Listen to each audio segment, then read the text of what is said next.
bens. Então, uma das grandes coisas, como eu comecei a live falando para vocês, que eu escuto é o seguinte: doutora, eu trabalhei o tempo inteiro, ela ficou em casa, eu que constituí o salário, ou o salário maior era meu, esse patrimônio foi adquirido pelo meu esforço, né, através do que eu trabalhei, do que eu consegui. E aí a primeira pergunta que eu faço: tá, mas qual é o regime de bem ao qual você está casado? Ah, estou casado pelo regime da comunhão parcial de bens, que é aquela que é o regimão clássico, básico, a regra geral, se vocês assim querem chamar, que é o regime, né, do 1640, que ele vem dizendo que, né, é justamente aquele regime que fala que tudo adquirido a título oneroso dentro do casamento vai ser partilhado pelas duas partes, independentemente do nome de quem esteja, ok? Então, é considerado, ok, para efeito jurídico ali, para separação, para partilha de bens, até mesmo na sucessão, de que uma vez que você casou na comunhão parcial de bens, que aqueles bens, sejam eles móveis, dinheiro, carro, poupança, né? Os bens que guarnecem aquela residência, joias é considerado bens móveis, né? Pinturas, artes, não importa. A partir do momento que você adquire naquele período após o casamento, sem uma separação de patrimônio feita anterior, casando no regime comunhão, não tem dessa. Ah, fui eu que conquistei e ela ficou em casa. Pela nossa legislação, você não optou por um outro regime, sendo casado no regime da comunhão parcial de bens, tudo adquirido a título oneroso será partilhado de forma igualitária. Então não adianta aquela má fé que a gente já começa a saber, de passar comprar imóvel em nome de terceiros, né, para tentar evitar partilha. Não adianta tentar, né, vender os bens, liquidar este patrimônio antes para que não seja partilhado e esconde o dinheiro. Ah, então eu não vou ter a casa, né? Então eu tenho um imóvel, vou lá vender sem que ela saiba, né? Ou alguma maneira assim, principalmente união estável, que a gente não tem aquilo lá muitas vezes declarado, então já tá vivendo de união estável, às vezes segundo, terceiro relacionamento, e tem um regime ali, consta na sua certidão divorciado, por exemplo. Então vou comprar um bem no meu nome, não vou ter que dividir com ela, então eu vendo para que não tenha, mas eu guardo este dinheiro. Não importa, vai ser dividido da mesma maneira. Então, o que nós temos que acabar dentro do direito de família, como os profissionais do direito, para os colegas que estão me assistindo, e para vocês, né, enquanto clientes, seja você o cônjuge varão, que é o homem, seja você a cônjuge virago, que é a mulher, não importa. Acabar com essa história de passar a perna no outro a respeito do patrimônio. Uma vez que você casou sobre esse regime, vocês vão ter que partilhar os bens. Tá, doutora, mas passou aí um tempo, veio ali, a gente tem até às vezes a mesma vida estável, ou mesmo, eu já tive um caso assim, ou mesmo que eu ganho muito mais, e tudo que ela ganha praticamente a mesma coisa, tudo que entra dela, ela gasta com bolsa, com sapato, com roupa. Aí o que eu vou falar para vocês? Tem uma única maneira de ser resolvido isso, e que nossa legislação hoje permite. Qual que é? Que será a modificação do regime de bens do casamento, dali para frente, ok? O que vocês vão fazer? Antigamente, até para empreender, o pessoal separava, divorciava, como que eu falo? De maneira falsa, né? Fazia partilha de bens, deixava tudo no nome. Hoje não precisa nada disso. Hoje você vai lá, é possível, perfeitamente, é muito tranquilo, requerer para o juiz uma modificação do regime. Então vamos modificar, já que a comunhão parcial, a gente não tinha aquela noção lá atrás do que era, vamos mudar esse regime. Mas para isto tem algumas regras. Quais que vão ser? Você tem que partilhar o patrimônio adquirido até ali. Então o que a gente fala, né? A gente vai lá, muda, só que a gente vai partilhar. Então, o que a gente adquiriu junto? Sei lá, casei em 2000. Até 2022, a gente partilha, e daqui para frente fica nisso. Separação total de bens, cada um administra a sua parte do patrimônio, e o que a gente conquistar daqui para frente, cada um conquista em seu próprio nome. É mais honesto, é melhor. como o doutor Ezequias está falando, um beijo, querido, é preciso dialogar sobre essas questões antes do casamento e durante. Então, o que que acontece? Muitos casais ainda vêm, e já vi enormes saias justas, né, entre casal, que quando estão lá na véspera do casamento, o cara, ou ele ou ela tem um patrimônio já melhor, quer fazer uma separação total e vai falar para o outro que quer isto. E o pessoal ainda atrela muito a questão do regime de bens ao amor, né? Isso daí, se a gente for ver, é fato histórico, é questão cultural, não é uma questão... não tem nada a ver um assunto com o outro, né? E aí, o que que eles vão fazer dentro dessa história? O cara, muitas vezes, acaba, ou o casal acaba casando em comunhão parcial de bens por pressão das famílias. Ela, porque a família fala, você tem que casar, porque senão você não tá protegida. E ele fala assim, não, eu tenho que casar, às vezes, em separação total de bens, porque eu não quero ser vítima de um golpe do baú, mas se eu chegar e propor isso, não vai ter casamento. Ou o sogro e a sogra ficam pressionando aquele casal pelo regime de bens, sabe? Tem vergonha de falar. Então, antes até de ficar noivo, antes de botar aliança, a gente vai discutir qual é o regime que ela entende de bem, que ele acha o melhor, o que vocês querem constituir, como vocês querem que funcione esse patrimônio de vocês. Para quê? Para justamente quando chegar na hora que põe aliança, na hora que vai lá fazer a habilitação do casamento, vocês, não estejam obrigados a aceitar aquele regime imposto pela legislação por desconhecimento, ou 2, por imposição social do meio em qual vocês vivem. Ok? Então, isso tem que ser conversado antes. Por quê? Porque depois, né, tirando uma questão de quando o casal já tá ali em compasso, né, porque ele quer empreender, quer abrir um negócio e com medo de risco trabalhista, ele fala assim, olha, então vamos fazer o seguinte, vamos mudar o regime de bens, você vai ficar protegida, você vai estar de posse do patrimônio, né? Do seu patrimônio, você vai administrar e a gente pode até colocar alguns bens em nome conjunto daqui para frente. Ou não, né? Ou eu quero preservar, ter alguns bens, reservar ali dentro do meu patrimônio, aqueles bens que se acontecer alguma coisa dentro de uma trabalhista, por exemplo, não tem problema que vai ser só meu bem que vai prejudicado, não vai ser o nosso apartamento, a nossa casa, o lar em conjunto dos nossos filhos. Porque a gente tem que levar em consideração, não sei se vocês lembram, se aqui pessoal, principalmente o público, óbvio que o advogado vai saber, mas do público, escutar falar de bem de família, que é aquela história, a casa onde eu vou morar não tem hora, mas tem uma série de situações que pode ser penhorada, como por exemplo fiança.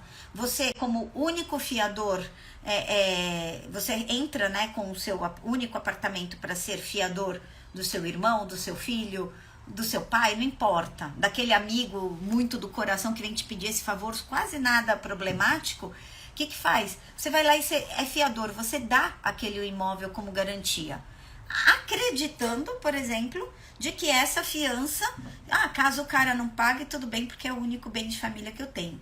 Já existe jurisprudência, já existe definição feita dizendo o quê, né? Feita, publicada, dizendo o quê? Que, por exemplo, para quem dá voluntariamente de fiança, que poderá ser penhorado, a pessoa vai perder o imóvel.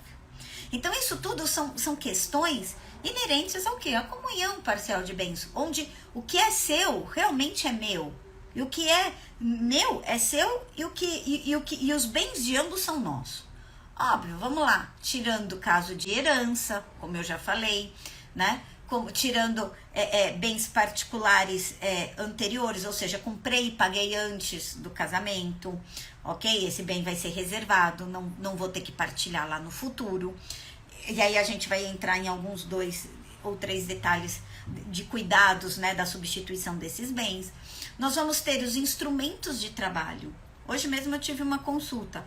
A pessoa tem ou consultório dentário, ou ela tem, por exemplo, um táxi, ou tem caminhão. Eu tenho uma cliente que o ex tinha caminhão, o caminhão saiu da partilha.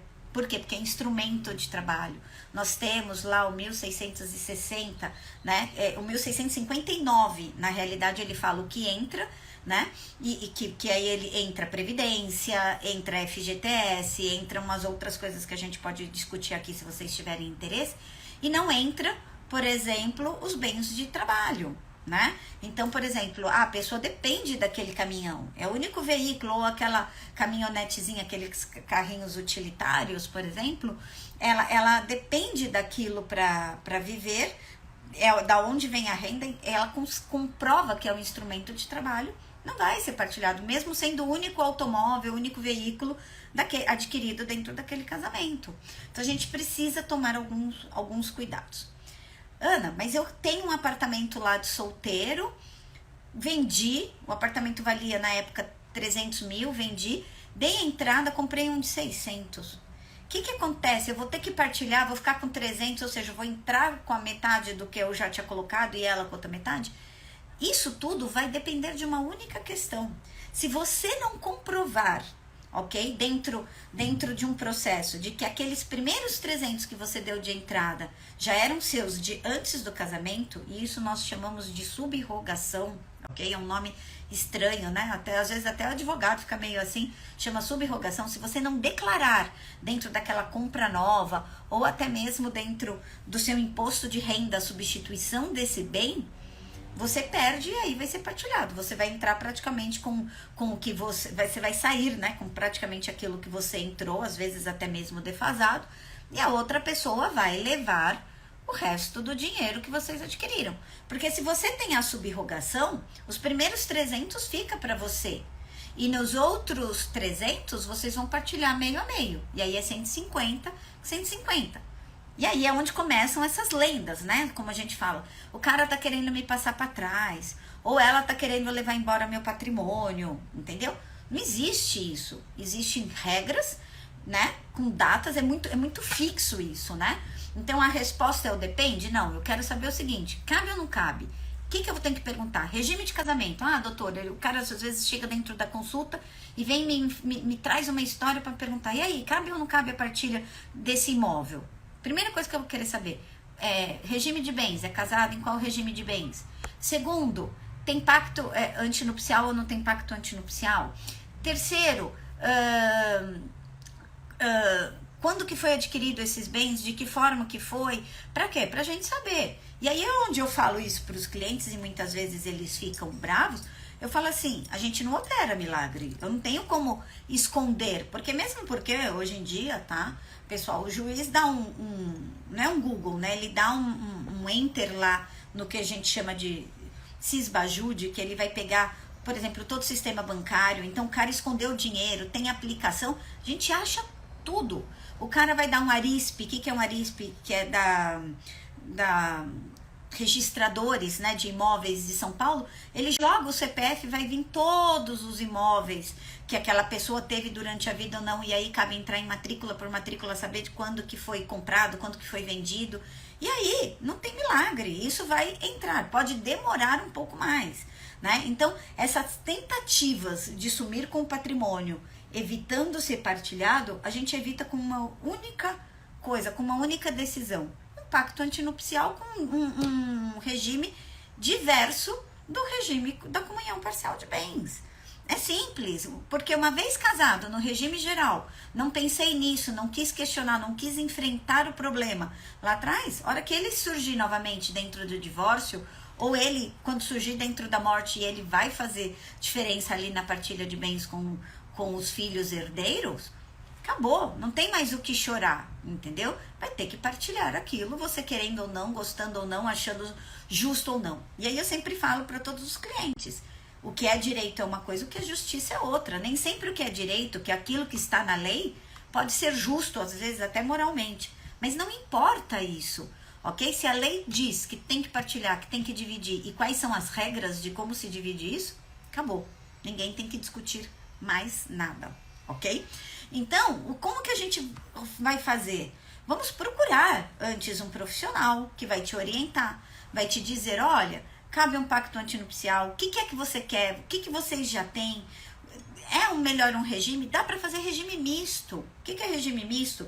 Informar ali para o juiz que é separação total de bens em relação aos bens que adquirirem em nome de cada um, e que, por exemplo, aqueles que forem adquiridos na constância e que for dos dois vai ser pactuado, entendeu? Então tem uma série de coisas, de ferramentas anteriores que vai dar menos trabalho, um divórcio litigioso com partilha de bens, que vai dar menos trabalho do que às vezes uma modificação de regime de bens feitas depois que vai, essa partilha você não vai escapar porque o juiz não vai dar. Vai existir, ele visa uma proteção patrimonial se você acha que a pessoa está casando por interesse. E aí começa, aí entra já o eita atrás de vixe que eu brinco, e as coisas que eu, né, já falo, você já vai casar cismado de que o outro vai dar o golpe ou de que está interessado, você está casando para quê? Né? A gente não casa por regime de bens, a gente não casa para resolver uma questão patrimonial. A gente casa para estar junto. Eu ainda acredito nisso. Todo mundo acha que só porque eu sou advogada de família, quero separar o mundo. E não é isso. A questão é, a gente casa com as regras claras do patrimônio.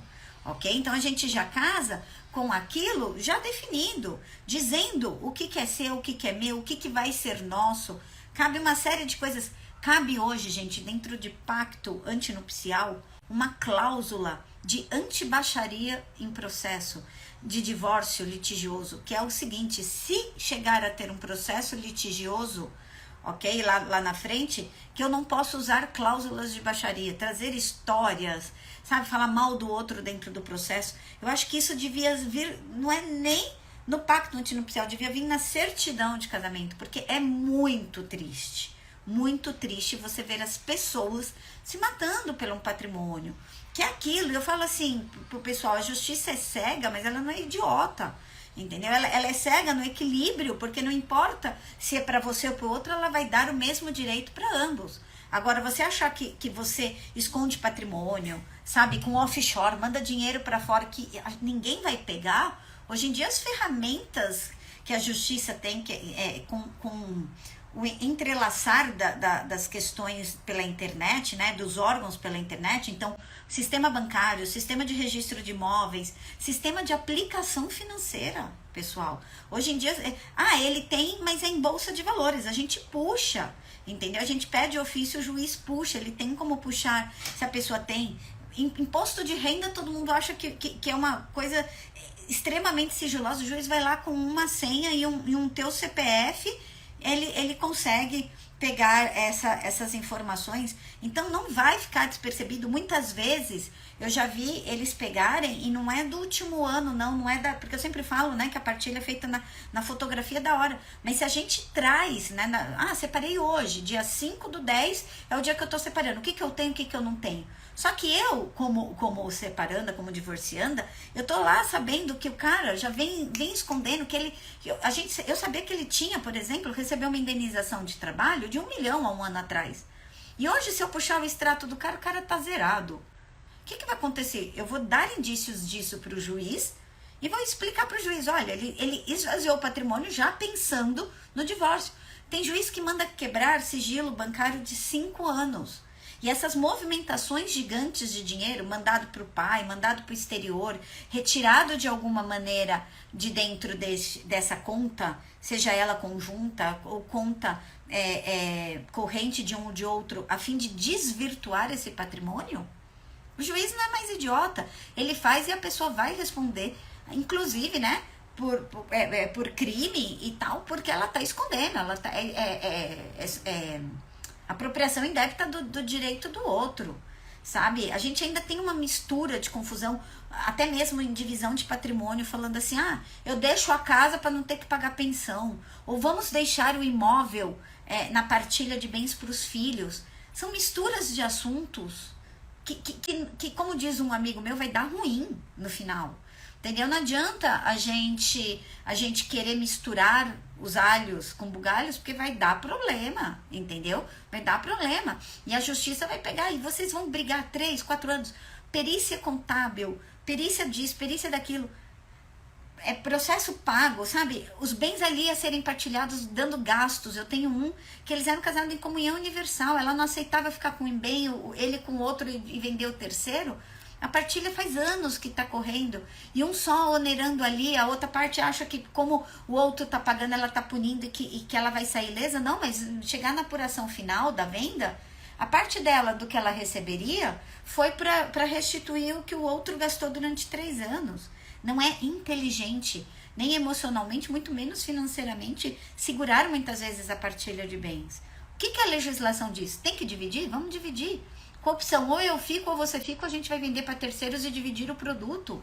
É assim que funciona a vida, entendeu? Comigo não adianta vir o cara vir dizer para mim, eu que trabalhei, vai estar porque vai escutar sabão. Agora, o que mais também me alucina, ok? A gente ainda tem muitos casos disso, e é nisso que a grande maioria tem que ficar esperta, é porque existe muitas vezes uma manipulação financeira dessa pessoa que detém o poder financeiro, né? Que detém o dinheiro, que é o cara que trabalha. Ele esconde patrimônio, ela não sabe o que tem, ela assina coisas para ele sem ler, sequer tem conta conjunta. O cara faz um abuso financeiro daquele tipo que ele que faz o mercado, ele controla o que entra, ele controla o que sai, ele banca todas as contas. A pessoa tem que pedir dinheiro para comprar shampoo, ir no cabeleireiro, sabe? Existe uma alienação desse cônjuge, dessa esposa, muitas vezes, né? Ainda mais de uma geração, aí ainda dos seus 60, ainda tem alguém, mas dos 70 era muito comum, com 70 anos hoje ainda era muito comum, onde o homem mandava e a pessoa fica na mão. Mantém um casamento às vezes 30, 40, você fala, nossa, que lindo, fazendo bodas de ouro, dos quais faz 40 que as pessoas não se falam dentro de casa. E por que não se falam? Justamente porque o casamento foi falido, mas ela, por dependência financeira, não consegue sair daquilo. Então tem que ainda ali, sabe, justificar, ler. Se você vai ter uma comunhão parcial de bens, você vai precisar assinar a venda desses imóveis, você vai precisar assinar uma série de coisas. Pergunte, entenda, leia, questione, estude. Na dúvida, procure um profissional, peça ajuda para alguém te ajudar a interpretar o que você está lendo. Porque se você não confia em quem você dorme, se você dorme com o inimigo, você vai precisar se calçar. Por quê? Porque senão você vai passar eternamente a vida na mão de uma pessoa que detém o poder familiar. E eu já vi mulher também fazer isso com o cara, tá bom? Não pensa vocês que isso daí é bandeira que a gente levanta, que a mulher é coitadinha, porque a gente já viu de tudo, gente, nessa vida. Dentro do direito de família, nada mais me surpreende ou me choca, né? As coisas às vezes me deixam meio com aquela cara, eu falo, nossa, essa é nova. Aprendi mais uma. Mas do ser humano a gente espera tudo.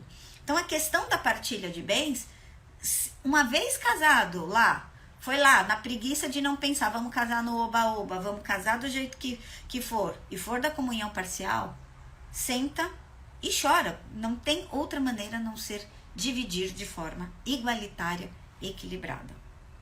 Combinado? Então eu já falei subrogação, dei uma pincelada para vocês em partilha. A gente tem que, lembrando, né, a questão que eu vou deixar aqui uma pincelada, porque isso depende de uma live inteira para a gente falar que é bens financiados. Lembrando que os bens financiados também entram nessa partilha. Bens de contrato de gaveta, de compra e venda, mas que não estão matriculados também vão entrar. Mas a gente tem uma casa, mas não tá, ainda não passou, então por isso que não divide, não. Não adianta também, às vezes as pessoas também têm uma ideia, vou fazer o divórcio só para poder casar de novo, tudo, e a gente deixa a partilha para depois. Não, porque o que vai acontecer se tudo que a gente deixa para depois vai enrolar, porque vão entrar terceiros e aí vira aquele problema.